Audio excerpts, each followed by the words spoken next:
tiene que estar ese puntito rojo ahí, ¿cierto? Ya, entonces, aquí está la idea. Ah, mire, estaba ahí, si me faltaba algo en esta idea. Entonces, es una agrupación de personas, este concepto de Estado, ¿cierto?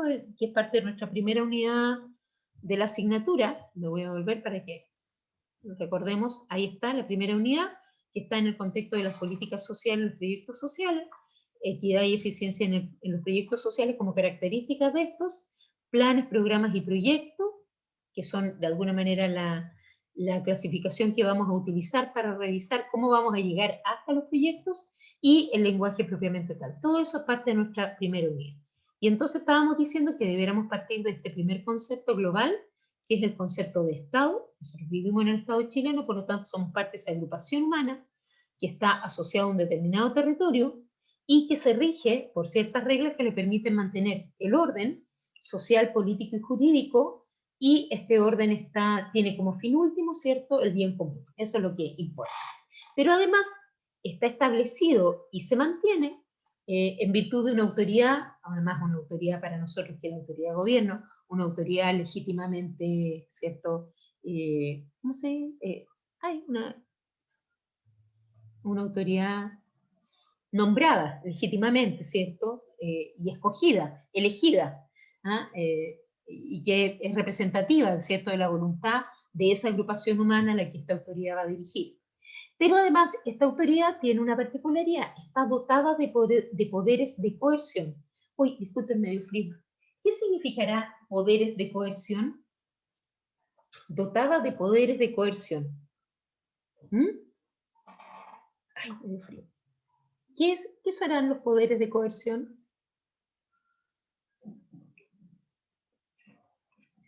¿Aló? ¿Hay alguien ahí? ¿Qué es la coerción? Que Partamos están, por ahí. que están como involucrados entre ellos, que se van agrupando, No, esa es cohesión, con como que sus H. fuerzas. Una cosa es coerción, Ah, la otra es cohesión. Cohesión es cuando estamos agrupados, cohesión. pegaditos, ¿cierto? Unidos, unión. Pero esta es coerción. ¿Qué es? La Reprimir. coerción ¿Ah? es la presión que se le genera a un individuo, ¿no? O una persona ¿La presencia? para que... No, es una presión que se le genera a una persona para que actúe. Exacto, exacto. La presión, ¿sí? ¿Sí? Exacto. Fíjese entonces, ¿qué dice acá? Que la autoridad que nos guía, digamos, ¿no?, en este estado, tiene el poder de usar, claro, la presión y la fuerza incluso, ¿no? Por ejemplo, nosotros estamos coercionados hoy día a que si quiero salir a la calle tengo que pedir un permiso, ¿cierto? Y hay condiciones sanitarias, ¿cierto? Y busca el bien común y está intentando mantener el orden social, político y jurídico, ¿cierto? Con el tema del, perdón, que llegó una de mis gatas, con el tema de el toque de queda, los permisos por razones sanitarias, etcétera, etcétera. Ahí hay una coerción que está hoy día ejerciéndose, ¿cierto? Y que todos, cual más, cual menos, digamos, estamos dispuestos a aceptar, porque entendemos que lo que se persigue es el bien común. Cual más, cual menos, digamos, porque no todos sacamos permiso, no sé qué. ¿Ah? Yo, de hecho, después de la clase de ustedes, tengo que sacar permiso porque tengo que ir a comprar a la farmacia. Lo puedo hacer a la mala, pero como no me quiero arriesgar, entonces saco un permiso. Eso significa que esta autoridad está dotada del poder en el fondo, de limitar la vida de esta agrupación humana que está en un determinado territorio. ¿Ya?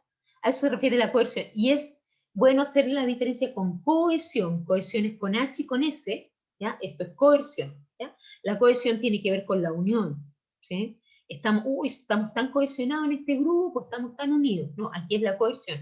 El poder de ejercer poder, digamos, fuerza, el uso de la fuerza, digamos, incluso, ¿no? Por ejemplo, el Estado chileno tiene el poder de usar la fuerza pública, que son los carabineros, por ejemplo, ¿no? Si usted está desordenando el orden social, político o jurídico, tiene el poder de pasarle un parte y que tenga que ir a tribunales, al juzgado de policía civil, ¿cierto? Policía local, o que efectivamente si usted empieza a hacer desorden público, lo tomen preso y, no sé, ¿ah?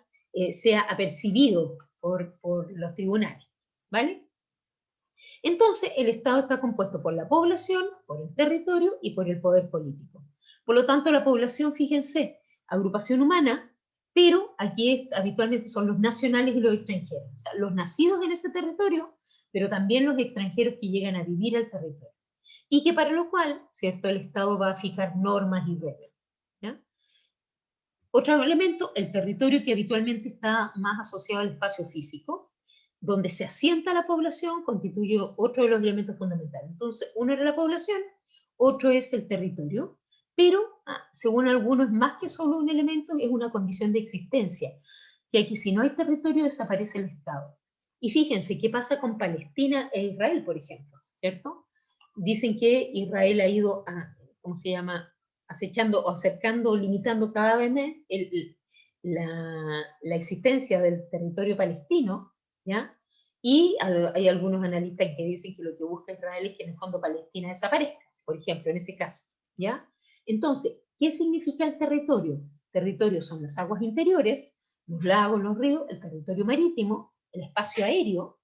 Por eso los aviones, ¿verdad?, tienen que informar su ruta, su despegue y su aterrizaje, y si hay un objeto no identificado dentro del espacio aéreo, Chile en este caso, para ponerlo así, el Estado chileno puede usar uso y puede derribar ese objeto, no los ovnis, no estoy hablando de los ovnis, pero en el fondo algún avión que aparezca en el espacio aéreo sin consultar, o incluso un barco en el espacio marítimo chileno, puede ser, ¿cómo se llama? ¿Cómo se dice? Como obligado, digamos, como a presentarse, quién es, a hacer abandono del espacio aéreo o del espacio marítimo. Y territorio por extensión. ¿Qué será el territorio por extensión? ¿Qué se les ocurre a ustedes si estamos hablando del Estado chileno? ¿Mm? ¿Se les ocurre algo que puede ser? ¿Cómo era la pregunta, profe? ¿Cuál será el estado, el territorio por extensión? ¿Mm? ¿Serán islas y archipiélagos y todo eso? Podría ser, sí, ¿cierto? ¿Y qué otra cosa más? O sea, el territorio que no está como pegado a nosotros. ¿Y dónde hay territorio chileno por extensión, pero que no es una isla ni un archipiélago? La Antártica. ¿Ah? La Antártica. Sí, también. Y otro más. Mira, no había pensado ¿Isla en de eso. Pascua? Ya, sí, islas, archipiélagos. Pero otro más que no es, que podríamos, incluso no es tan físico. Bueno, es físico, pero... Y que es territorio chileno, y si uno entra a ese lugar, está en territorio chileno. Las embajadas. Podría ser. Ah, Los Alejandra. cónsules, ¿cierto? Sí, las ¿Ah? embajadas. Isabel, no lo Las escuché. embajadas, ¿cierto? Donde están los Hola. cónsules, porque ahí uno en las embajadas, porque uno Ya, de hecho ahí se puede casar estando en otro país exacto. y sigue estando como legalmente ese matrimonio en Chile. Porque es territorio chileno, justamente. Es territorio del país, digamos, ¿no? Por eso las embajadas sirvieron de lugar de asilo hasta el día de hoy, de lugar de asilo para muchos, porque en el fondo estar como en otro país, ¿no? Sin haber tenido que cruzar frontera, o donde, qué sé yo, no sé, pues, un chileno, supongamos, tenía algún problema en otro lugar, debiera ir al consulado o a la embajada del país, ¿ya? A la embajada, en este caso, el consulado de Chile en ese país, justamente a buscar asilo, asilo, a buscar ayuda, protección, efectivamente, ¿cierto? Entonces, es un territorio por extensión, se entiende como un territorio chileno.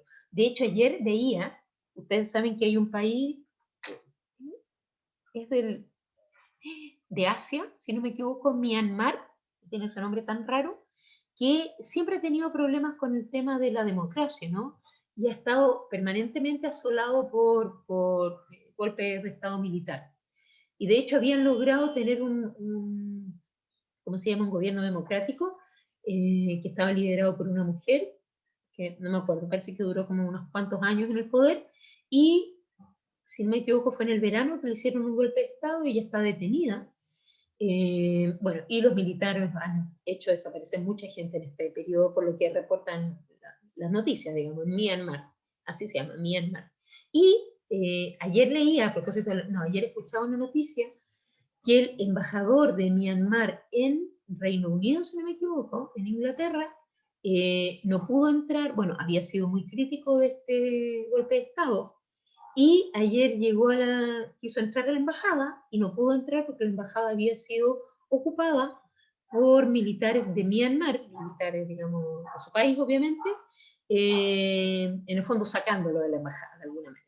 Entonces uno dice, pero ¿cómo si es otro país? No, porque ese territorio, la embajada se considera territorio, ¿cierto?, de ese país, o sea, del país que representa, digamos. O sea, en este caso era la embajada, se entiende como territorio de Myanmar, por lo tanto lo que hizo la Junta militar golpista, digamos, fue mandar, o a lo mejor pedirle a los mismos militares que habitualmente resguardan, digamos, las embajadas, o el mismo, cierto, personal de seguridad que resguarda la embajada, que la tomara. No sé cómo será el detalle, digamos, pero era, entonces se veía al embajador así como volviéndose para su casa, porque no había podido ingresar a su lugar de trabajo, al lugar en que él trabaja y que representa, digamos, ¿no? Entonces el territorio es bastante más extenso que solo el país, por decirlo así, ¿no? Tiene que ver con el espacio aéreo, el espacio terrestre, el espacio marítimo, ¿cierto? Y también este territorio por extensión. ¿Y por qué es importante eso? Porque finalmente en cualquiera de estos espacios, terrestres, marítimos o aéreos, podrían, en el fondo hay, ¿cómo se dice?, jurisdicción del Estado del cual estamos hablando. Y el otro elemento de esta tríada, ¿cierto?, es el poder político, que es en el fondo la forma en que se organiza el poder para llevar a cabo los fines. Y recordemos que entonces el objetivo del Estado es el bien común. ¿Y por qué es importante remarcar eso? Porque cuando la gente dice que ya, que yo no me meto en política, pero eso es un objetivo político, es mantener el orden político, tiene como objetivo final velar por el cumplimiento del bien común, ¿cierto? Y el bien común, entonces el bien de todos, por sobre los intereses, el interés colectivo, el interés común, el bien común es superior al interés individual, ¿sí? Por lo tanto, cuando hay esta discusión respecto de qué prima en un país, en un Estado, el bien individual o el bien colectivo, ¿sí? Y nosotros entonces tenemos habitualmente, digamos, hoy día en la modernidad, los estados nacionales están organizados a través de una distinción que se hace entre gobierno y Estado, ¿ya? Entonces, cuando hablamos del Estado y hablamos, por ejemplo, de recursos públicos, recursos estatales, sí, recursos públicos que nosotros vamos a estar nombrando permanentemente para efectos de lo que significan los proyectos, vamos a estar haciendo alusión al Estado. Pero dentro del Estado hay un gobierno que, fíjense, dice, es el mecanismo mediante el cual se mantiene el orden reglamentado para hacer y reforzar las decisiones colectivas en la sociedad. Y en este caso nosotros tenemos un gobierno y el gobierno es temporal. El gobierno dura 4 años en nuestro país, ¿cierto? 4 o 6 años dependiendo de la extensión que se le asigne, pero el gobierno en el fondo representa la forma operativa, ¿cierto?, que el Estado tiene para llevar a cabo todos los lineamientos de política, planes y programas y proyectos para lograr justamente el bien común, porque el bien común es una abstracción. Tiene que ser transformado en políticas, planes y proyectos, políticas, planes, programas y proyectos, son esas 4 nomenclaturas, que permitan, en el fondo, lograr que el bien común, que el orden común, que el bien común, ¿cierto?, se exprese en cuestiones concretas para la población. Entonces, ¿qué diferencias hay? ¿Cierto? El Estado es más extenso que el gobierno, ¿ah? Es una entidad permanente y continua, el gobierno en cambio es temporal, permanente y continua, el gobierno es temporal, pero el gobierno es el medio por el cual el Estado ejerce su autoridad. O sea, porque el Estado, recuerde que el Estado somos todos nosotros, pero el Estado podría ser una abstracción, porque en el fondo ya somos todos nosotros, pero ¿quién la lleva? ¿Quién toma la batuta? Ajá. Entonces eso lo hace a través de esta figura política que se denomina el gobierno, ¿ya? Y el gobierno entonces tiene representantes que son elegidos democráticamente, dependiendo del sistema que tengamos, ¿cierto? Pero en este caso es elegido, ¿cómo se llama?, por voluntad popular, elegido democráticamente, y ese gobierno cambia cada 4 años, ¿cierto? Sus representantes, digamos, los representantes de ese gobierno cambian cada 4 años. El Estado ejerce la autoridad impersonal, no hay una persona que lleve el Estado, somos todos nosotros, y representa el bien común o la voluntad general, mientras que el gobierno representa la voluntad de sus votantes, pero se supone que los elegimos, y por eso tiene que ser elegido por mayoría, en función de que ojalá ese gobierno, si bien representa los intereses de su sector, como está a cargo del Estado, no puede sino hacerse cargo, digamos, de velar por la voluntad general. ¿Sí? ¿Se entiende eso, cierto? Sí, profe. Me dan un segundo, ¿saben qué? Me mareé, voy a ir a buscar una galleta, así como que me bajó el azúcar. Denme 30 segundos, miren, voy a avanzar mientras tanto, para que lea eso. Porque el gobierno, ¿qué hace? Expresar la voluntad del Estado a través de este mecanismo que son las políticas. Denme un segundo. Uy, que me mareé. Necesito poner una galleta.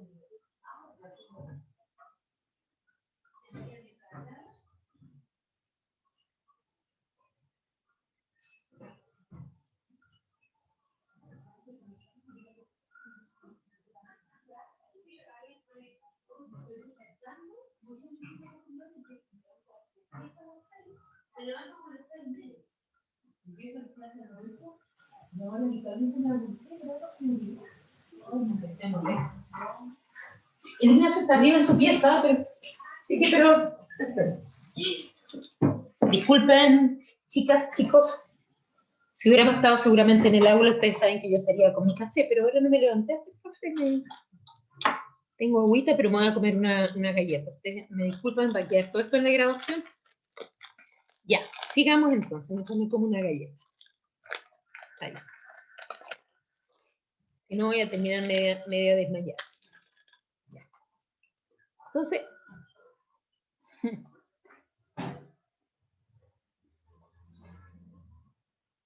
espero que me la como. Ya.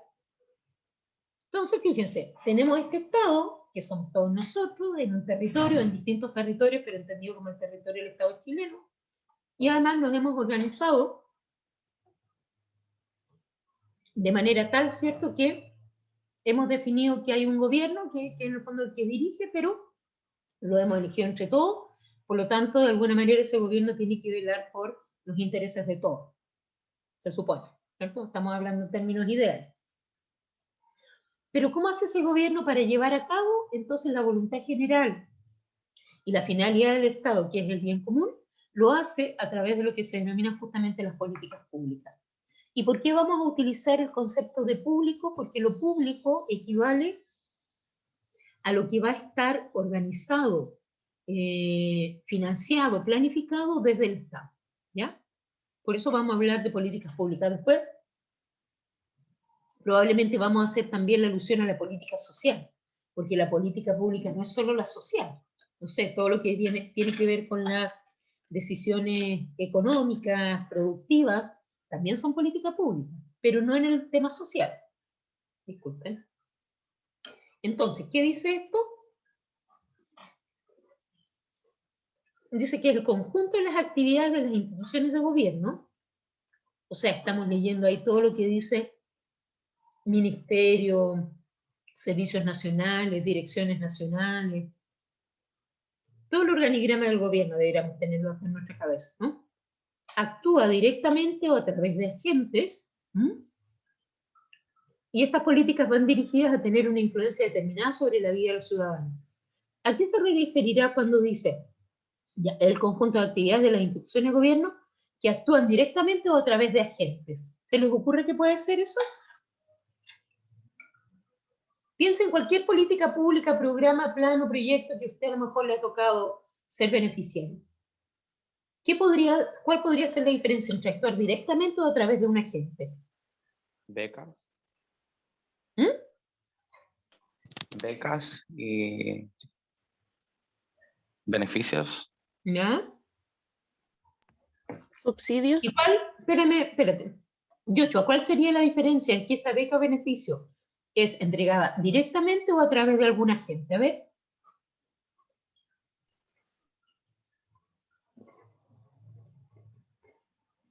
Por ejemplo, ¿se te ocurre? Yo creo que a través de agentes, por ejemplo, la beca indígena ¿Ya? podría ser a través de agentes. ¿Qué agente la entrega? Los Una de... ¿Mm? Se me olvidó el nombre de la... Dunaed. Junaed. Sí. ¿Ya? ¿Cierto? Efectivamente. Ahora, JUNAEB, la Junta Nacional de Auxilio Escolar y Beca, es parte del organigrama de gobierno, ¿cierto? Depende del Ministerio de Educación, si no me equivoco. Y, por lo tanto, claro, de alguna manera es una entrega directa a través de esta institución que es JUNAEB. Pero a veces, ¿y por qué es importante hacer, y me detengo un segundo en esto?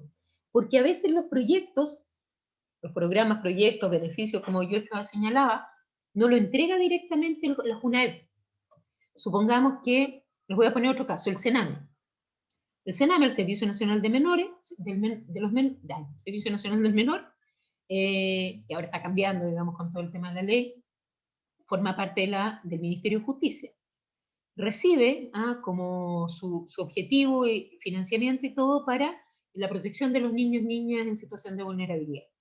Pero hay hoy día el CENAME, hogares que ellos administran directamente, ¿ya? Por lo tanto hay una persona del CENAME a cargo de, pero son los menos, y hay agentes o terceros, digamos, que son en el fondo los que se adjudican estas licitaciones. Y por lo tanto, no sé, por decir algo, está la Fundación Niño y Patria, que es el que administra, ¿cierto? Y lleva, digamos, este hogar de menores que está aquí en Pedro Prado, pero obviamente no lo hace de motu propio, de iniciativa propia, sino que porque el CENAME le encarga este trabajo, ¿ya? Está la otra que es María Ayuda, que tiene un hogar de niñas, ¿ya? Entonces, lo hacen, son hogares, y ellos se denominan organismos colaboradores del CENAME. ¿Se entiende? Entonces, va a ser importante esta figura cuando entendamos la lógica de las licitaciones y de los concursos de proyectos, ¿ya? Francesca, ¿usted iba a agregar algo?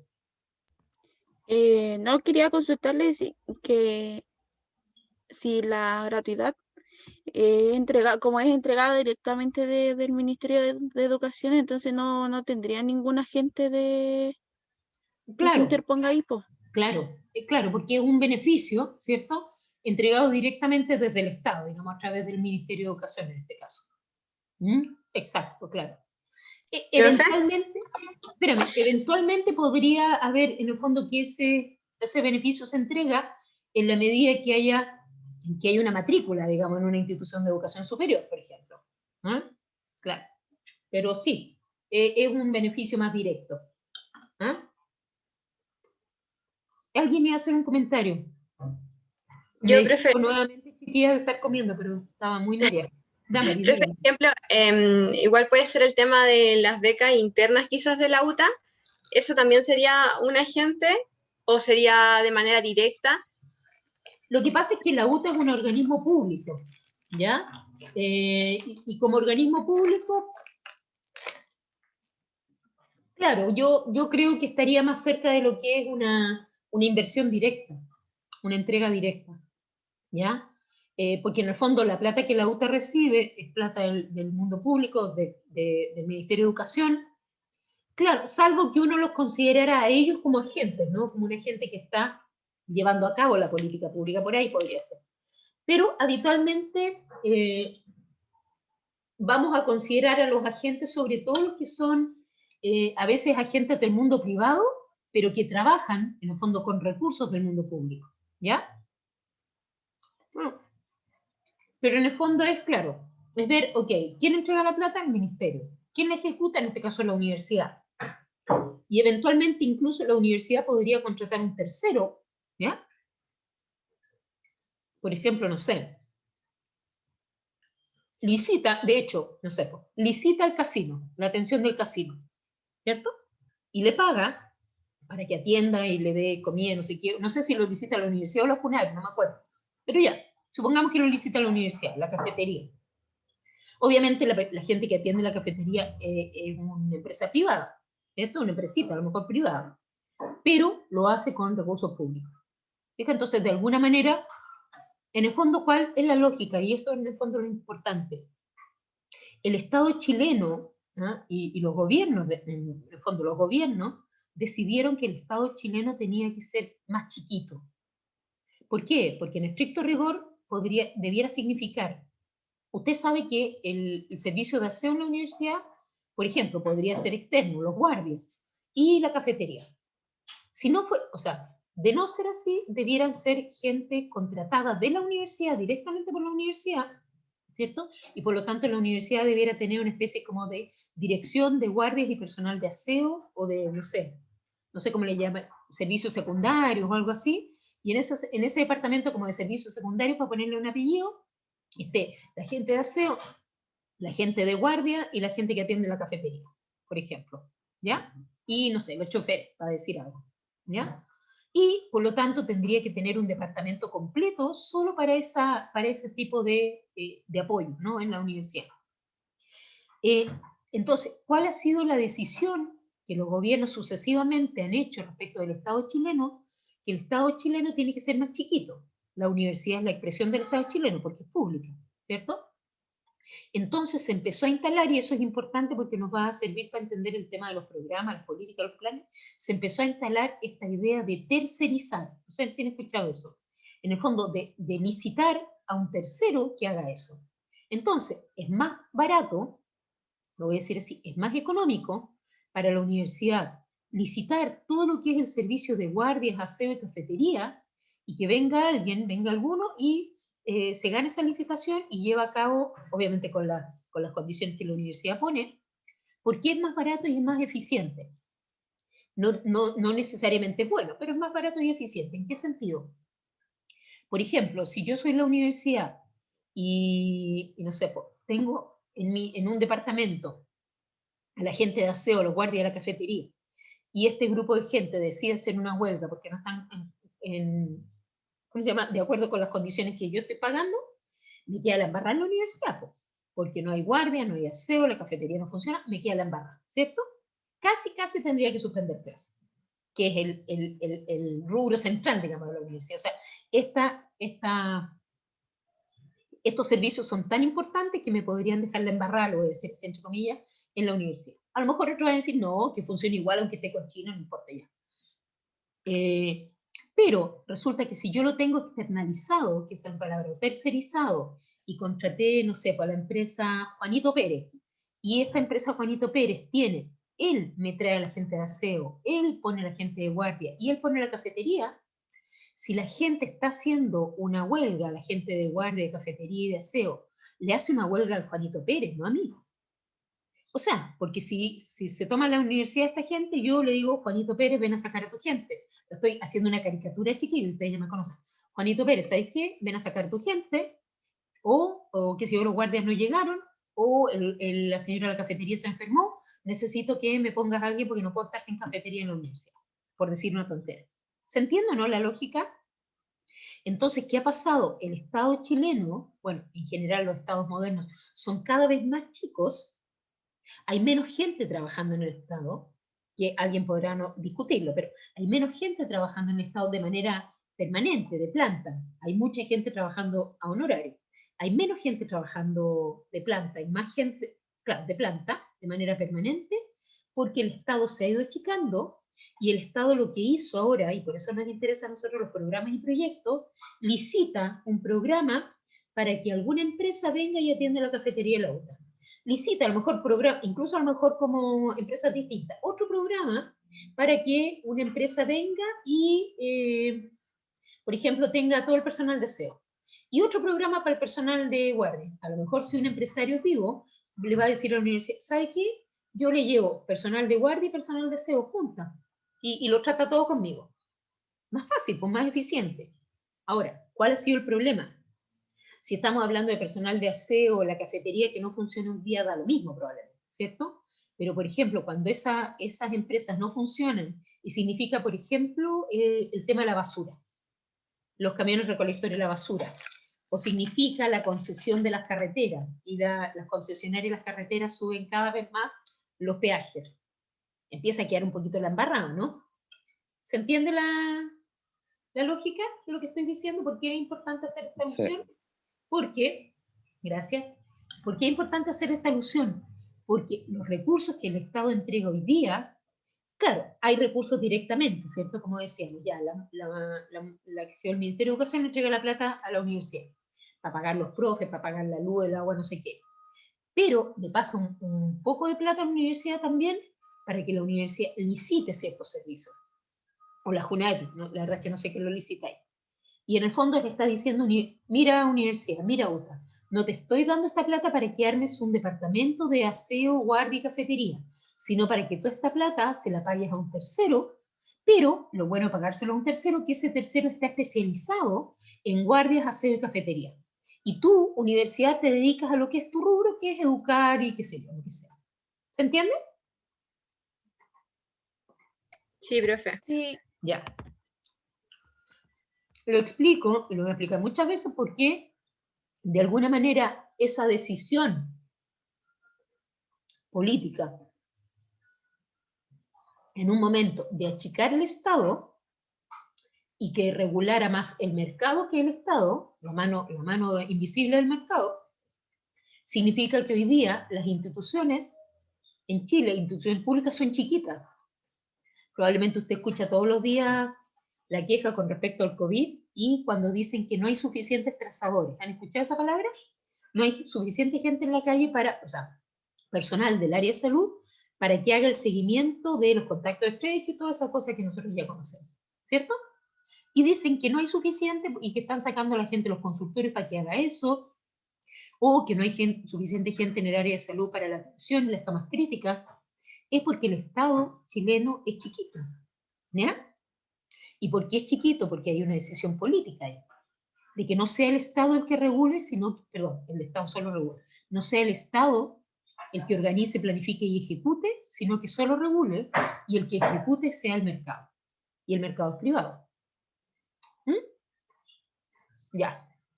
Perdón, ya me anduve regulando ahora con el azúcar. Estoy comiendo galletas con mermelada de damasco, mi favorita.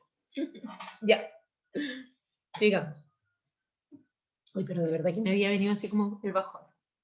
Entonces, ¿por qué políticas públicas? Porque de acá, lo vamos a decir así, va a ser como el paraguas del cual vamos a ir, ¿cierto? Definiendo planes, programas y vamos a llegar hasta el lenguaje o el concepto de proyecto. Entonces, las políticas públicas es el conjunto de estas actividades de las instituciones, directamente o a través de agentes, y que van dirigidas a una influencia determinada sobre la vida de los ciudadanos. Se entiende que una influencia positiva. O sea, habrá, perdón, una política pública, no sé, pues, la vacunación masiva es una política pública hoy día, respecto al COVID. Todo lo que es alimentación complementaria, la que se entrega ¿cierto? En los consultorios. Entonces se entiende que a través de la política pública, el gobierno expresa así concretamente lo que es la voluntad del Estado, que es el bien común.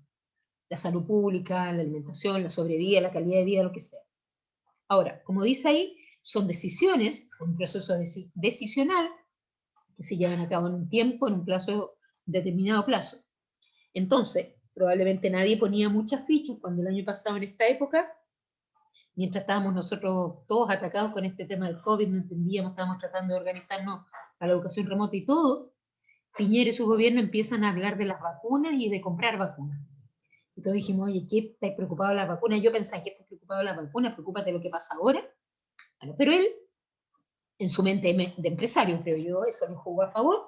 El gallo desde el comienzo, perdón, el presidente desde el comienzo empezó a organizar el tema de la compra de vacunas. Y se adelantó, es lo que dicen todos, ¿cierto? Obviamente no lo hizo solo, lo hizo con la Universidad de Chile, con un montón de gente, que en el fondo puso a pensar gente cómo se iba a hacer resolver el tema de la vacuna.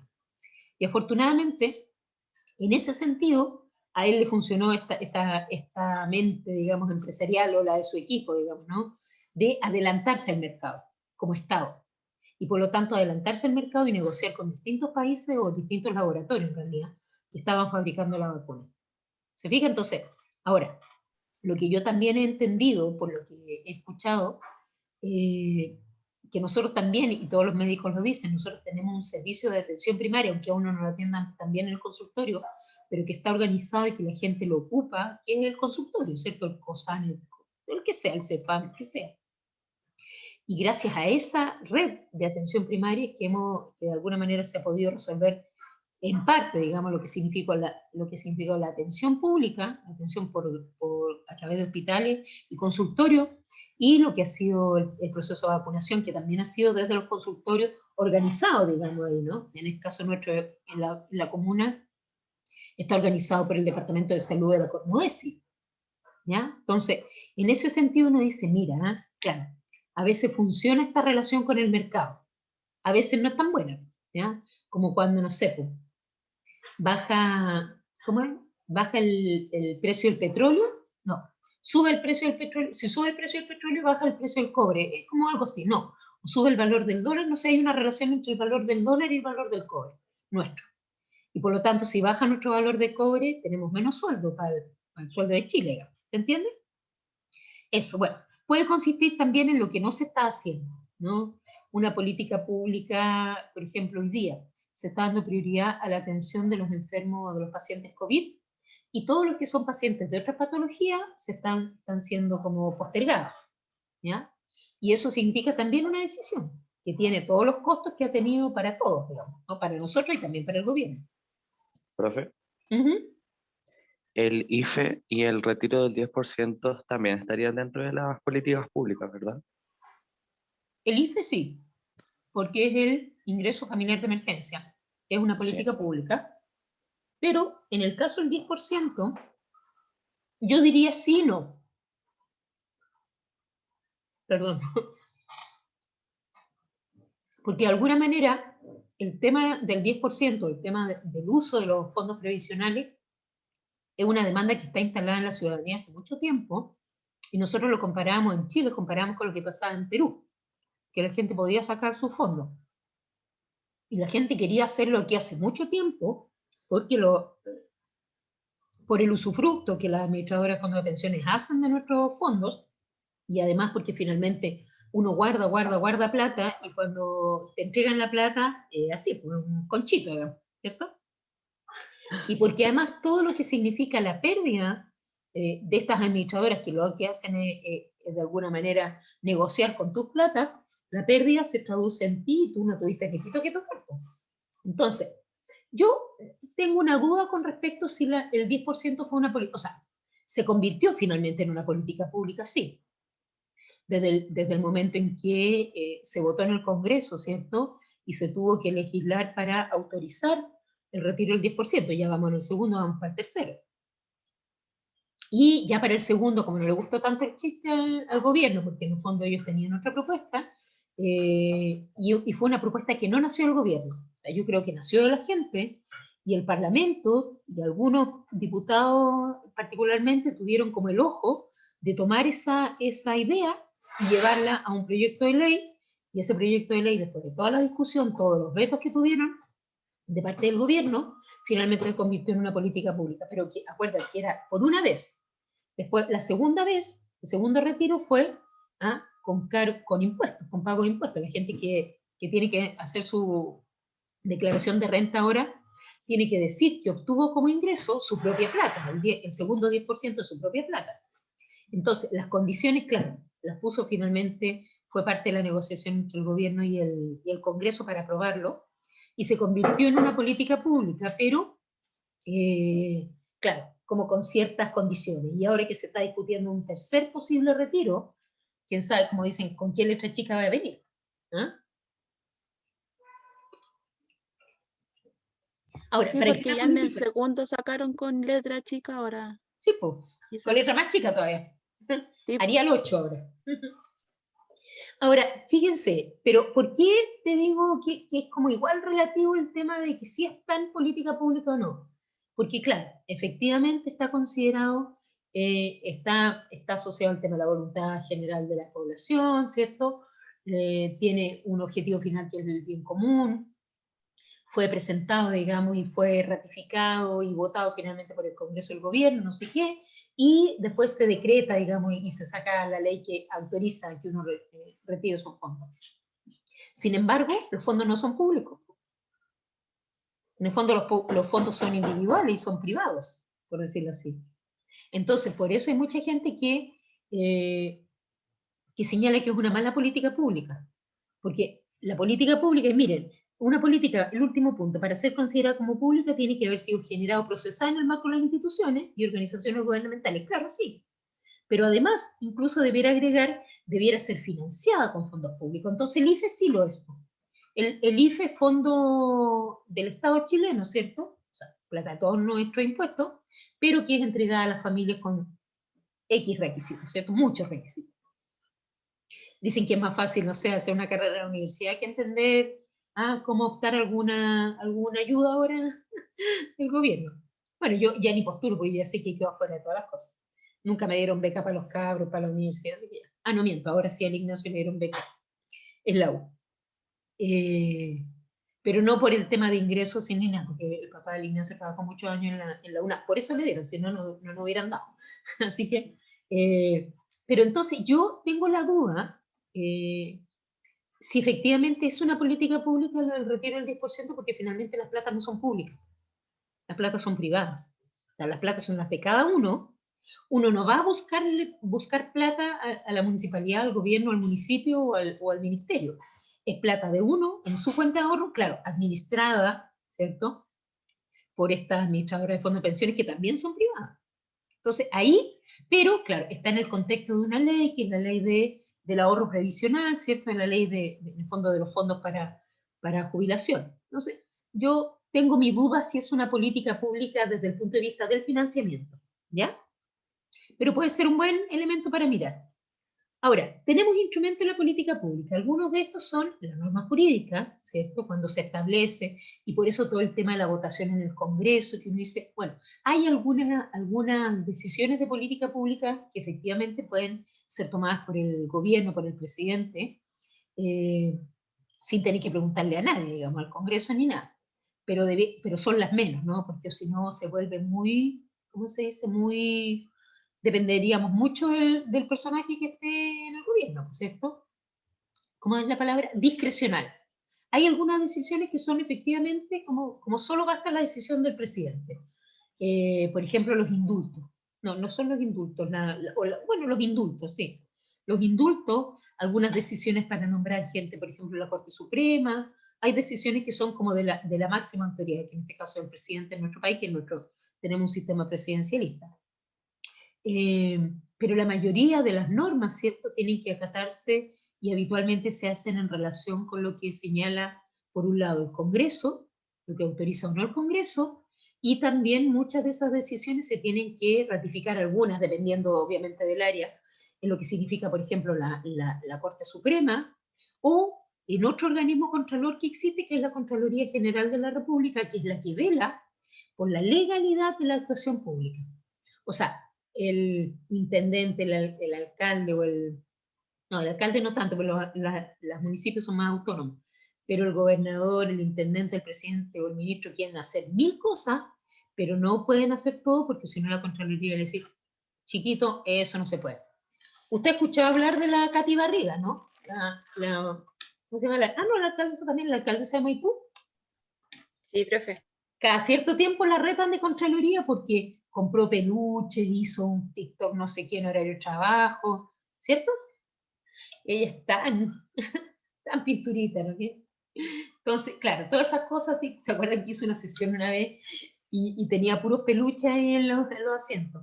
O ha comprado millones de cajitas y corazoncitos y cosas, gastando plata de la municipalidad, que la plata de la municipalidad es plata del fisco, porque es plata de Hacienda, ¿cierto? Del Fondo Común Municipal proveniente de las rentas, o sea, perdón, claro, ¿cómo se llama? De las patentes, de las rentas comerciales, etcétera, y lo gasta en cualquier cosa. Entonces, varias veces la Contraloría ha dicho, ya, pues, alcaldesa, corte el show, por decirlo así. O grandes show, bueno, todos estos reportajes que salen con alcaldes y concejales que están, no sé, pues, de vacaciones en el Caribe, cuando supuestamente iban a un congreso de capacitación, ¿sí o no?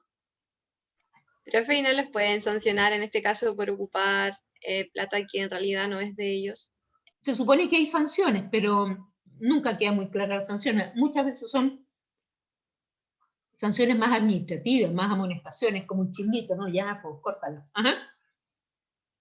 Salvo que cuando hay casos ya más graves que podría significar la destitución a lo mejor. Yo ayer escuchaba algo que no sabía, que por ejemplo el presidente puede renunciar, pero los diputados, los congresistas que fueron elegidos, o sea, los congresistas no pueden renunciar. Eso me llamó la atención, no sabía eso. Bueno, uno sabe tampoco de todo este mundo público y político, ¿no?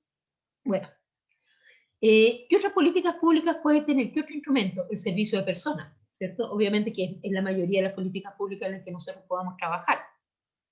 El tema de los recursos financieros, entregar recursos financieros, ¿no?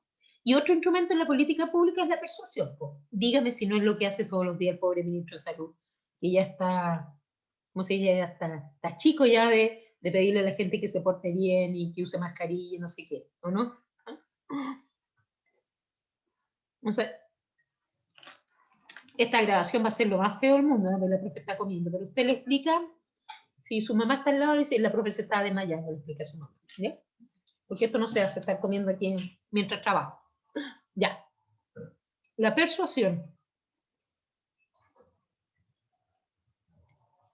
tiene, aparte de, bueno, la persuasión la han usado tarde, mañana, o sea, mañana, tarde y noche, los medios de comunicación, todos los personajes del gobierno, cuánto deportista, artista, ministro, político, no sé qué hay, con el tema de el lavado de manos, la mascarilla, la distancia física, el respeto al toque de queda, no sé, salir con el permiso, o no salir sin permiso más bien, ¿sí o no? La persuasión. ¿Y por qué será importante la persuasión como instrumento de esta política pública? Chicas, chicos. Para poder llegar a la gente. ¿Para qué? Poder llegar a la gente. ¿Cierto? Para generar conciencia también. Para convencer finalmente. Para convencer que la decisión o lo que está promoviendo el gobierno, estoy hablando de cualquier gobierno, en cualquier momento, esa es la mejor decisión y que esa decisión va en función del bienestar común. ¿Ya? Entonces, cuando, bueno, cuando por ejemplo, no sé, yo me acuerdo hace años, muchos años, y fue el tema del cólera, yo me acuerdo, yo vivía en Santiago todavía y tapizaron Santiago, sí, la región metropolitana, de letreros para el tema del lavado de manos, que hasta ese entonces no teníamos como tanta conciencia de eso, ¿ya? Y el tema del lavado de manos debe haber sido, a ver, ¿qué año debe haber sido? No sé, años 90, principios de los años 90, claro, 90, 92, por ahí. Yo me acuerdo que fue un brote de cólera que hubo, que también mucha gente se murió y todo eso, y el tema de, entonces, el lavado de manos, yo creo que fue como una de las últimas epidemias a las que se hace mención habitualmente. Y yo me acuerdo todo, y de ahí partió el tema de comer más que nada las verduras cocidas y el pescado. Cuidar que, en el fondo, todo lo que fuera pescado y marisco debía ser cocido, ¿ya? Debía ser cocinado, digamos, ¿no? ¿Por qué? Porque antes se comía el ceviche así nomás, bueno, ahora igual, pero, entonces hubo durante mucho tiempo una restricción, no te podían vender pescado así nomás, o tenías que asegurarte de comerlo cocido, no sé qué. Claro, en esa época no hubo toque de queda ni nada de eso, digamos, pero una fuerte arremetida en términos comunicacionales para que la gente entendiera de que la única forma de cuidarse en ese sentido era con la prevención, la precaución en el interior de la casa. Y yo me acuerdo que era mucho letrero en todos lados, por decirlo así. Entonces ahí la persuasión, para intentar explicar, ¿no? Como con detalle. El último ejercicio de persuasión yo no lo escuché, la verdad que me dio la escuché en realidad. Pero vi que hubo una puesta en escena en La Moneda hace como 2 días atrás, no sé si lo vieron, de una enfermera, producto obviamente del nivel crítico en que está la pandemia, ¿no? Una enfermera hablando de lo que significaba para ellos el tema de estar en la primera línea.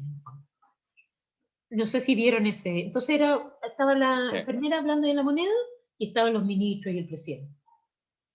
Lo que, como nunca falta, al día siguiente se envió así, ¿quién era esta enfermera? Y dicen que en realidad no es una enfermera que trabaja en el servicio de salud, en el hospital o en la clínica, sino que es una enfermera, pero que tiene una clínica privada y que hace como todas estas cosas así de botox y estos tratamientos cosmetológicos. Entonces como que le bajaron al tiro el nivel a la pobre señora ahí que habló, pero bueno, independiente de dónde era, finalmente también ese ejercicio es un ejercicio de persuasión, de poner en escena, ¿cierto?, una persona del área que ha estado sacándose la mugre, a lo mejor no ella en particular, pero la gente que representaba ahí, sacándose la mugre, en el fondo aludiendo y pidiendo, digamos, que el resto se cuide, porque hay mucha gente que la persuasión ya no le está funcionando y sale en la noche, de día, hace fiestas, carretes, ¿cierto? Y mucha gente, y ayer, ¿quién salió ayer? Era el entrenador de la Chile, ¿sí? Salió con eso. Entonces, fíjense que la persuasión va a estar presente cuando hablemos de los temas de política pública. Bueno, ahí están las normas jurídicas. Ah, miren, aquí estaba justamente, limita la discrecionalidad. La discrecionalidad es dejar al criterio de la persona o la autoridad que puede regularlo. Entonces, limita la discrecionalidad, porque si no existiera norma jurídica, el presidente de turno haría lo que se le ocurra. En cambio, el presidente puede como proponer un montón de cosas, pero, y por eso se demoran tanto, ¿no?, en salir las leyes y las políticas, porque no es que el presidente llegue, decida y ya, y se haga lo que él quiere, sino que lo tiene que pasar por la voluntad del Congreso. Y ahí a veces la cosa se entrampa también y se larga. Ya. Bueno, los servicios de personas, elaborar políticas además requiere tener servicios de personal, infraestructura humana, organizativa y de material. Y usted probablemente va a trabajar acá. Son las distintas personas con grado de especialización que utilizan la administración pública y que son las encargadas de elaborar, yo diría, elaborar, implementar y evaluar las políticas. Y sistematizar, debiéramos agregar, pero no lo hacemos tanto. Yo trabajé en el tema público hace años, 20, unos 30 años. Y creo que es la pega que más me gusta después de la docencia, porque es muy lindo, pero efectivamente uno siente que uno es como el último eslabón de la cadena, y uno está tan lejos de los poderes decisionales, ¿no?, tan lejos que en realidad uno siente que al final uno implementa, no elabora política. Elaborará programas o proyectos, que son cositas más chicas, ¿sí? Pero así como elaborar una política, una gran idea, eso generalmente, y en nuestro país además, se hace habitualmente de manera centralizada. Y ese es otro elemento, porque uno dice, pero ¿cómo? Si en Iquique la cosa es distinto que en Talca, que en Chillán, que en Santiago. ¿Mm? Bueno, entonces ahí, en ese servicio de personas, y acá, en este ítem, es donde más, ¿cómo se dice?, más limitaciones tiene el Estado para contratar gente. Usted sabe que hoy día el Estado contrata gente, pero a honorarios. Eso significa con boleta de honorarios, ¿sí? No contrata a la gente de planta, por lo tanto lo contrata por proyecto o por programa. Y eso significa que pueden estar contratados 6 meses, 1 año, 2 años, y con suerte. Y eso significa mucha rotación, mucha pérdida de conocimiento y de experticia de los especialistas. Usted trabajará un par de años, después se aburre y ya se va a lo mejor al mundo privado, porque en el mundo privado con un contrato indefinido te quedas más tranquilo en términos de por lo menos de esa parte, ¿cierto? Entonces, en ese sentido, el Estado es un mal empleador, porque no asegura que la mejor gente se quede trabajando con él, ¿ya? Y, bueno, los recursos financieros, ¿cierto? Es necesario que el Estado tenga recursos, los obtiene obviamente del pago de impuestos. Ahora, es aquí en el punto donde yo tengo mi duda, porque no lo sé en realidad, si el retiro del 10% cabe como política pública, porque finalmente estamos hablando de la plata que es de cada uno, digamos, ¿cierto? Ahora, esa plata es sujeta a la política pública, digamos, está dentro de este tema de las pensiones que decíamos. Y lo otro, la persuasión, ¿cierto? Los ciudadanos consideran al gobierno como la legítima expresión de la interpretación de sus intereses, se supone, digamos, ¿no? Que en el fondo el gobierno debiera expresar el cuidado, ¿cómo decirlo?, el respeto, ¿cierto?, y el cuidado de los derechos de las personas, digamos, ¿no? El cuidado de la vida, de la integridad, de la seguridad. El Estado tiene que velar por el bien común, y el bien común tiene esa expresión, ¿ah? Que usted entonces tenga derecho a educación, a salud, a seguridad, a circular libremente, no sé qué, a un nombre, a educación, igual como los derechos de los niños y las niñas. Pero, y también tiene derecho a conculcar esos derechos. ¿Qué significa? A limitarlos. Por ejemplo, hoy día nosotros tenemos limitado el derecho a desplazamiento, digamos, porque para desplazarnos, yo fuera de mi casa tengo que pedir un permiso. ¿Ya? No me puedo desplazar fuera de mi casa después, qué sé yo, ¿de qué hora ahora? De las 9 de la noche, ¿cierto? Entonces, hay veces que es el Estado el que, ¿cómo se llama?, a través del gobierno, el que limita estos derechos, pero hay veces en que los mismos ciudadanos, ¿verdad?, la norma jurídica nos hace perder nuestros derechos. Por ejemplo, cuando cometemos un delito, ¿cierto? Y ahí se nos priva entonces de desplazamiento y se nos priva del hecho de poder como estar en medio libre, como se llama, ¿no? Eso. ¿Y por qué vamos a definir entonces política social? ¿Cómo lo vamos a entender? Como el conjunto de las directrices, las orientaciones, los criterios, los lineamientos que buscan, obviamente, preservar y elevar el bienestar social. Eso claramente es lo que interesa, ¿no? Procurando que los beneficios del desarrollo ojalá lleguen a todos con la mayor equidad. ¿Cierto? Entonces, ¿qué es equidad? ¿Cómo entendería usted equidad? ¿Mm? Que cada uno se le da lo que necesita o no. No todos por igual, sino que cada uno necesita como persona, como Exacto, sujeto. claro, equidad es distinto de igualdad, porque igualdad es darle 10 pesos a cada uno, por decir una tontería, ¿no? Cuando se habla, por ejemplo, de los ingresos, de que estos ingresos, o de que estas políticas sean universales, ¿ah? Por ejemplo, el ingreso familiar de emergencia, independiente si tú, no sé, pues, a lo mejor independiente si perdiste 10 pesos, perdiste 100 o perdiste 500, en el fondo que estas políticas de emergencia sean universales, para todos por igual. Por ejemplo, cuando se discutía el tema de la gratuidad universitaria, ¿ah? Se decía que tenía que ser un beneficio universal para todos. Pero entonces habían voces que decían, bueno, pero si yo le puedo pagar a mi hija, o la gente, los hijos, ¿verdad?, de situación acomodada, por decirlo así, también tienen derecho a la gratuidad, aunque no la necesiten. Eso es la igualdad. Aunque no la necesiten, todos por igual. Pero la equidad es tal como tú dices, Flor, ¿cierto? Flor, Flor. Darle a cada uno, en el fondo, lo que requiere, por decirlo así. ¿Ya? Eso es.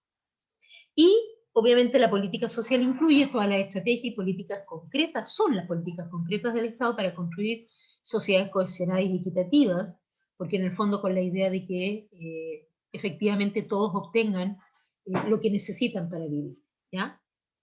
La política social tiene que ver con falla en la política económica, porque si la política económica fuera tan fantástica este mercado, y todos tuviéramos con nuestro esfuerzo, además que somos una sociedad que supuestamente nos basamos en el mérito, meritocrática, si fuera suficiente como el mercado, según nuestro esfuerzo, mucha de esta altura seríamos millonarios, porque con todo lo que trabajamos, los chilenos trabajamos mucho, ¿ah?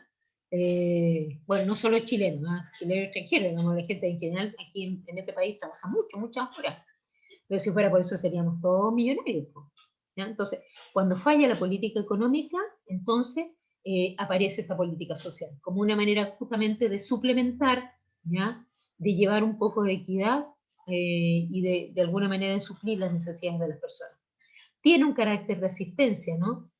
Y por lo tanto, por eso tiene esta función residual. ¿En qué sentido residual? Residual viene la idea de residuo. O sea, en realidad la política social parece no ser tan importante como la política económica. Y de hecho, en nuestro país, desde la llegada del modelo neoliberal, se entiende y se asume, y todos lo asumen, independiente incluso del puño político, de que es suficiente con el mercado. Una buena política económica debiera significar de que usted está perfecto, que tiene lo que necesita. Pero nosotros que somos de esta área social sabemos que es necesario, pero no es suficiente, ¿sí? Y el problema es que, y lo vemos hoy día, ¿no? O sea, cuando aparecía como este eslogan, ¿no? De no eran 30 pesos, eran 30 años, en el fondo eso lo que definió es que son 30 años en que la política económica ha fallado a la gente con mayor vulnerabilidad, que esa política económica ha, ¿cómo decirlo?, ha beneficiado a los que ya tenían más, son los que siguieron teniendo más porque fueron finalmente los dueños de esta política económica, y que la política social empezó a ser más bien como asistencialista, como para dejar tranquila a la gente, pero todo eso que en el fondo fue esta olla como de presión que finalmente estalló para el estallido social. Y hoy día, claro, hoy día la pandemia lo único que hace es agudizar. Y cuando se habla de la diferencia entre la política, entre qué va a primar, lo sanitario y lo económico, estamos justamente en este último punto. Bueno, pero es que lo económico es necesario, sí, necesitamos que funcionen las empresas para el trabajo de la gente y no sé qué, la gente tenga sus lucas, sí, pero no podemos mandar a la gente a trabajar si no hay condiciones sanitarias mínimas. Y por lo tanto ahí la política económica debería ser no del mundo privado, no que la empresa o la microempresa intente mantener a sus trabajadores, porque hay muchos que efectivamente no tienen espaldas para mantenerlo, sino que debiera ser el Estado el que salve esa situación. Yo me acuerdo, ustedes no habían nacido, el año 82, 1982, un banco en Chile, el Banco de Chile, de hecho, estaba al borde de la quiebra, al borde de la quiebra. Y como eso era un banco grande, digamos, iba a significar así un descalabro social, ¿qué hizo el banco? Fue a golpear las puertas del Ministerio de Hacienda. Y en ese momento el Ministerio de Hacienda, que obviamente tenía este modelo neoliberal en la sangre, porque era en la época de la dictadura, le dijo, ok, el Estado te va a pasar plata. Como el privado, o sea, perdón, el público le pasó plata al privado. Entonces hoy día, cuando hay alguien, no sé, una microempresa con 3 personas que vende hilo y que tiene cerrado porque no es esencial, y dice, oye, el Estado que nos ayude, el gobierno que nos ayude, en el fondo está diciendo, pucha, el 82 ayudó al Banco de Chile con harta plata, era mucha, mucha plata, ¿ya? Y ahora no es capaz como de meterse la mano al bolsillo y de endeudarse, porque lo que ha dicho el gobierno es que no se quiere endeudar, no quieren endeudar el futuro de los chilenos. Pucha, pero es que si seguimos así no vamos a tener futuro, o sea, nos vamos a morir todos así. ¿Ah? Entonces, eso es lo que se discute hoy día, política pública, política social versus política económica, que el gobierno no ha logrado, creo, a juicio mío, con mucho respeto, no ha logrado poner e entender de que son una sola, de que en el fondo son 2 caras de la medalla o de la moneda, como quiera, son 2 caras, ¿verdad?, de la vida de las personas. Por un lado, necesito mantenerme en mi casa para cuidarme la salud, la vacuna y todo eso, pero para eso, y para estar tranquila con eso, necesito asegurar un recurso. Pero para asegurar un recurso, y si no puedo salir, entonces necesito que el Estado venga, pero no me champee, pues no me pida más de lo que puedo dar, como decía.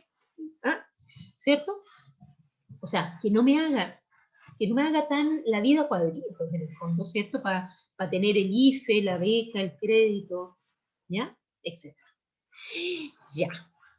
Los objetivos, obviamente, miren, ahí justamente, lograr que se vayan, por decirlo así, convergiendo los intereses individuales y los intereses sociales. O sea, la pandemia este es el momento, la pandemia y cuarentena, digamos, toda esta situación es el momento en que hemos visto lo individual y lo colectivo.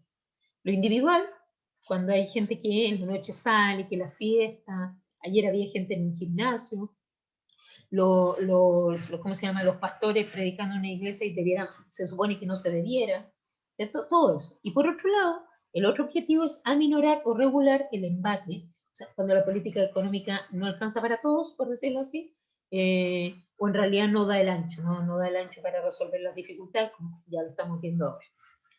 Y la función principal entonces es reducir o eliminar la inequidad, ¿cierto? O sea, la falta de equidad, a través de redistribuir recursos, servicios, oportunidades y capacidad. Eso es lo que usted va a hacer. Colaborar, porque no me cabe la menor duda que va a trabajar en política pública, va a colaborar en redistribuir recursos o servicios, oportunidades y capacidades. ¿Ya? Si va a trabajar en el FOSI, probablemente va a trabajar más con el tema de oportunidades y capacidades. ¿Ya? Si va a trabajar en la JUNAEP, claro, va a trabajar más con servicios. Si va a trabajar en la beca de JUNAEP, con recursos. ¿Ya? Entonces, cada política pública expresa algo de esto y usted, en su rol, va a tener que implementarla, ojalá elaborarla porque significa que está más arriba en el escalón, pero a lo menos implementarla, ¿cierto? Y evaluarla, llevarla a cabo. Y esto incluye todas las actividades que contribuyen a la salud, la educación, la asistencia pública, la seguridad social, la vivienda, que afectan la redistribución del ingreso y aquellas dirigidas a construir y conservar el capital social. Y ahí hay una distinción que se hace que a veces no es tan adecuada, creo yo. Que, por ejemplo, cuando se hablan de actividades productivas, todo lo que tiene que ver con el agua, por ejemplo. El agua como un recurso para el tema de actividades productivas. Pero cuando hay poblaciones que se quedan sin agua, producto, no sé, por el tema de los paltos en la quinta región de las paltas, o el tema de los relaves mineros, o el tema de las faenas mineras, ¿cierto? Entonces también es un problema social, no es solo un problema medioambiental o un problema productivo como un recurso, ¿no? El agua es un insumo para producir. también es un problema social. Entonces yo creo que cada vez más ustedes probablemente, ¿cierto?, se van a tener que ir especializando también en la parte como económica, en la cara económica de la vida de las personas. Porque la cara económica de la vida de las personas es parte de nuestro día a día. Desde el cómo parar la olla, así literal, hasta el uso o el abuso de algunos recursos como la contaminación, por ejemplo, ¿ya?, del agua, del aire, de la tierra. Dígame si usted no tiene nada que ver con, o sea, o no tendría algo que decir, por ejemplo, en Arica, me acuerdo una vez, la población El Plomo, creo que se llama, que estaban justamente, o el Cerro, no me acuerdo cómo se llama, o Cerro El Plomo, no me acuerdo, que estaban justamente construidas las viviendas sobre material contaminado, ¿ah? Y que empezó a generar muchos problemas, ¿ah?, respiratorios a los niños y a las personas que vivían ahí. Entonces uno dice, bueno, pero es un problema del emplazamiento, del lugar, es un problema ya, por último, la constructora, medioambiental, pero también tiene una cara social que afecta a la salud de las personas y a su calidad de vida.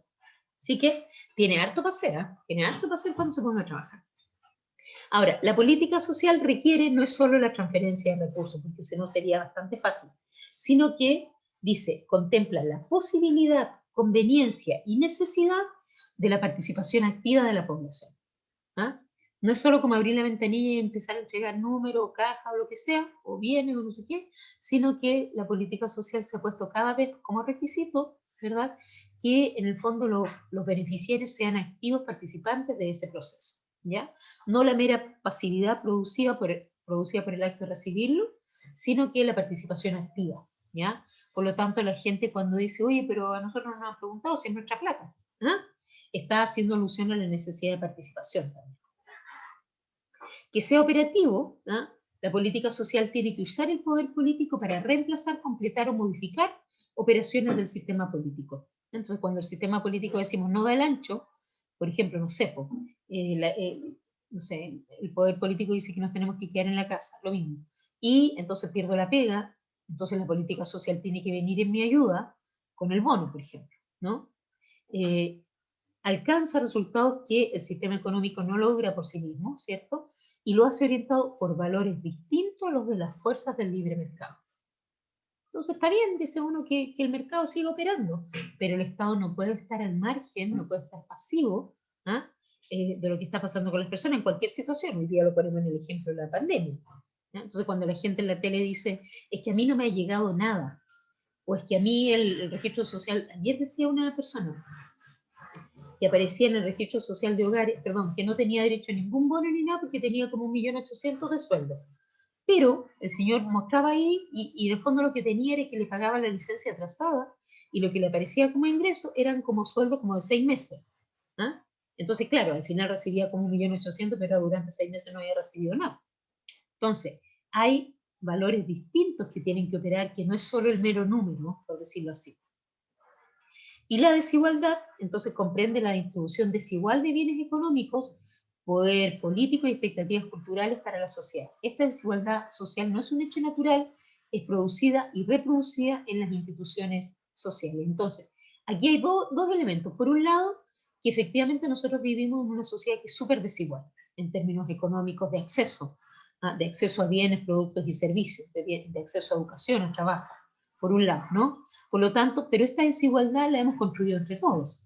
Pero cuando arriba dice comprende la distribución desigual de los bienes económicos, porque una de las cosas que tiene que hacer la política es justamente la equidad, la política social, ¿cierto? La equidad. Por lo tanto, la equidad no es igualdad, no es lo mismo, ¿cierto? Sino que es entregar diferenciadamente, a lo mejor no es igual, pero diferenciadamente, ¿cierto?, a algunos. Ahora, el tema es que en esta distribución desigual, ¿cierto?, hay algunos que siempre van quedando fuera, y parte de lo que se ha dicho en nuestro país es que la clase media al final nunca recibe nada, porque a lo mejor tenemos un sueldo o tenemos un empleo, a lo mejor algunos tendrán casa y están endeudados por 30 años, no sé qué, y por lo tanto ya ese mero hecho te deja fuera de la posibilidad de recibir cualquier beneficio, ¿ya? Yo me acuerdo cuando la María José, mi hija mayor, entró a la UTA, hace años, entonces no recibió ni un beneficio, nada. Y cuando fuimos a hablar con el en ese entonces era un trabajador social el que dirigía ahí el tema de becas, beneficios, no sé qué. Entonces este caballero le dijo a María José, oiga, dijo, pero usted cuando llenó el FUA, puso que su mamá trabajaba en el SENDA, trabajaba yo. Sí. Ah, y además puso que hacía clases. Claro, dice la María José. Sí, pues sí hace clase aquí en la UTA. Le dijo, no, pues, es que no tendría que haber puesto todo, pues le dice a la José. Y la José se le abrieron los ojos y le dice, tendría que haber mentido. No, si no se trata de mentir, le dice, pero hay cosas que no se pueden decir. Y la José me miró con cara, mamá, el caballero quiere que yo mienta, así, mami. Y yo le dije, ya, José, ya, le dije, muchas gracias, no importa, pero yo fui con ella a preguntar para cachar. Ya, ok, listo, no se preocupe, listo. Fui no porque fuera chica la José, sino porque como yo trabajaba en la UTA también, entonces para ver si por ahí había alguna, no, nada. Lo único que nos dijo que en el fondo la José la había embarrado con decir que yo trabajaba en dos lados. ¿No? Ya, pues, y la José sale de ahí, salimos de ahí, me dice, mamá, me dice, este caballero es trabajador social, me dice la José, y él quería que yo mintiera. Y yo le dije, José, lo que pasa es que él conoce cómo funciona el sistema y sabe que lamentablemente diciendo la verdad, no siempre uno puede acceder, por ejemplo, a un beneficio del Estado, que era en ese caso, ¿no? Y yo le dije, no te preocupes, hija, mientras yo tenga vida y salud, como dice la vieja, mientras yo tenga vida y salud, vamos a pagar tu universidad. Y gracias a Dios, no soy creyente, pude pagar la universidad de la José al contado. O sea, mes a mes me costó sangre, sudor y lágrimas. Pucha que trabajé. Pero la José, gracias a Dios, salió sin... Porque en ese entonces no había gratuidad ni una de esas cosas, digamos, cuando estudió la José.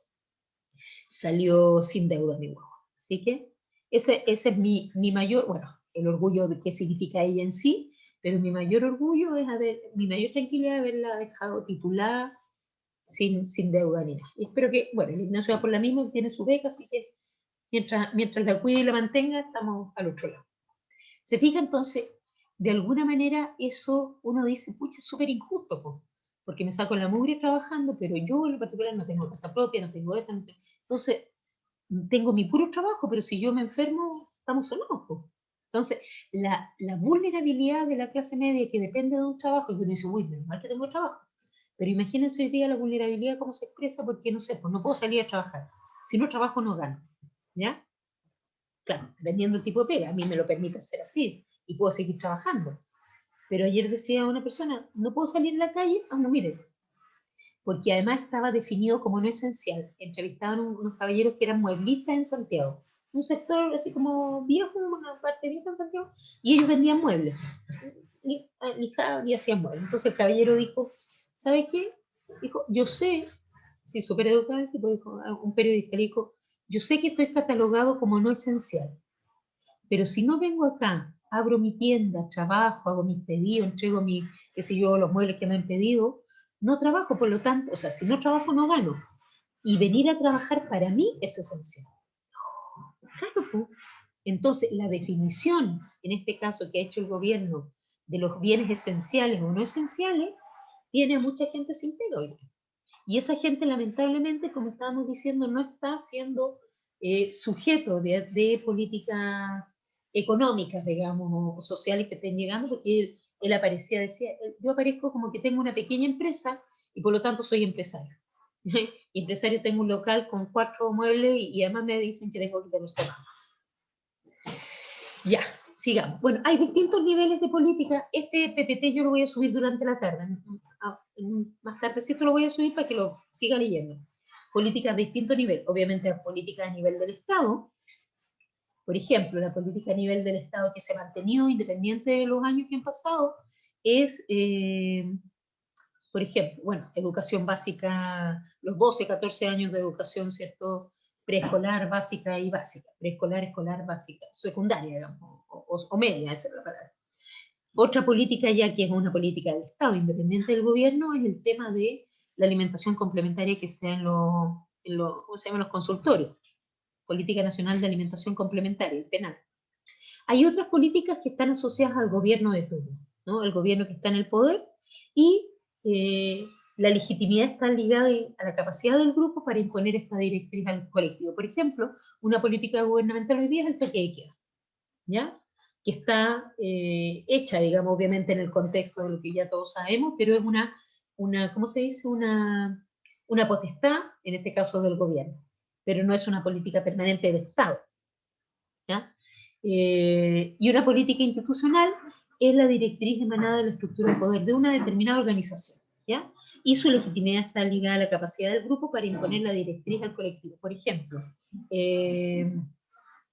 no sé, a ver, una política, por ejemplo, de la universidad es el tema de, a ver, ¿qué podría ser como política?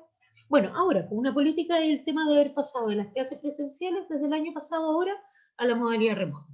Esa es una política propia, bueno, en realidad está en todas las universidades, digamos. Pero, en el fondo, cada universidad podría, después que termine la pandemia y todo, definir, y probablemente así va a pasar, que van a haber algunas asignaturas, no sé si asignaturas, carreras o universidades que van a definir un modelo presencial 100%, un modelo a lo mejor incluso remoto 100%, y a lo mejor modalidades mixtas. De hecho, el INACAP lo tenía desde antes, ¿eh? Tenía esta modalidad mixta porque tenía unas carreras que se denominaban semipresenciales. Yo hice clase ahí, y los chiquillos iban a clase los jueves, viernes y sábado. Ahora, ellos pensaban que la carga y el trabajo que iban a hacer era proporcional a 3 días a la semana, pero la verdad es que tenían clases presenciales 3 días a la semana, pero los días que no iban tenían actividad igual tenían actividad. Y hay asignaturas 100% remotas, aunque, o sea, por ejemplo, no sé, supongamos usted, tiene todas estas asignaturas, bueno, estamos en esta modalidad remota, pero si estuviéramos en el aula, estuviéramos en clase, en la sede, a lo mejor usted dice, profe, no, lo que pasa es que tomé TICS, pero TICS la dan de manera remota, o sea, la hago virtual. Bien, ok. Entonces, eso significa una política propia de esa institución, ¿ya? Y, bueno, y obviamente lo que vamos a seguir mirando, le voy a pedir que lo vaya usted leyendo, porque es un PPT bien largo esto, cómo se empieza a diferenciar, y fíjese, aquí empiezan a aparecer políticas, planes, programas y proyectos, que van de lo más general a lo más específico, ¿ya? Y ahí empieza a diferenciar lo que es la política, los tipos de política, lo mismo que estábamos diciendo recién, las políticas según la intención que tienen, algunas distribuyen, otras se redistribuyen, autorregulatorias o regulatorias, el rol del Estado, ya, seguimos todo esto, política, planes, y aquí está, mire, y quería llegar a este mono, vamos después a devolverlo.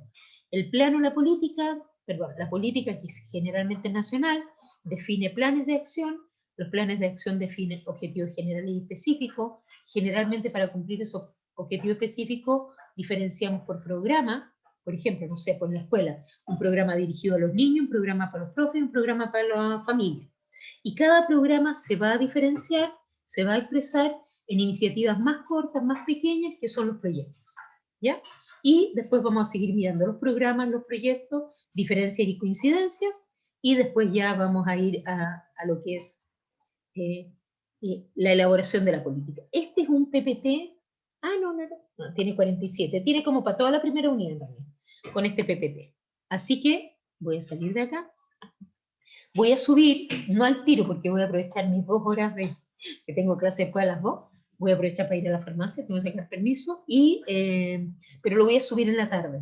Entonces, ¿qué le voy a pedir? Que revise este PPT, que le eche una miradita, usted ha tenido clases sobre política pública, así que no es desconocido para usted, para que vayamos avanzando. Y me va a interesar fijar, en el fondo, este contexto que dábamos hoy día, y fijar la diferencia de nivel entre políticas, planes, programas y proyectos, aunque nosotros indistintamente vamos a hablar de programas y proyectos, pero en estricto rigor, si uno viera lo que dice el Sistema Nacional de Inversiones, que es el que regula todo el tema de los proyectos en Chile, nosotros en lo social debiéramos hablar de programas, ¿ya? Son programas lo que hacemos. Pero generalmente para nosotros, para efectos de lo cotidiano, hablamos de que, profe, que quiero hacer un proyecto de capacitación. En estricto rigor sería un programa, pero no nos vamos a poner tan quisquillosos con eso. ¿Ok? Chicos, chicas, dudas, preguntas, consultas. ¿No? No, profe. No, profe. Ya. Yo lo subo en la tarde y subo después el enlace también de la grabación. Ya, profe, gracias. Ya, un abrazo, nos encontramos el miércoles. Que tengan buen fin de semana. Gracias, chao. Chao. Chao, chao. Profe, Chao, cuídese. profe. Igual.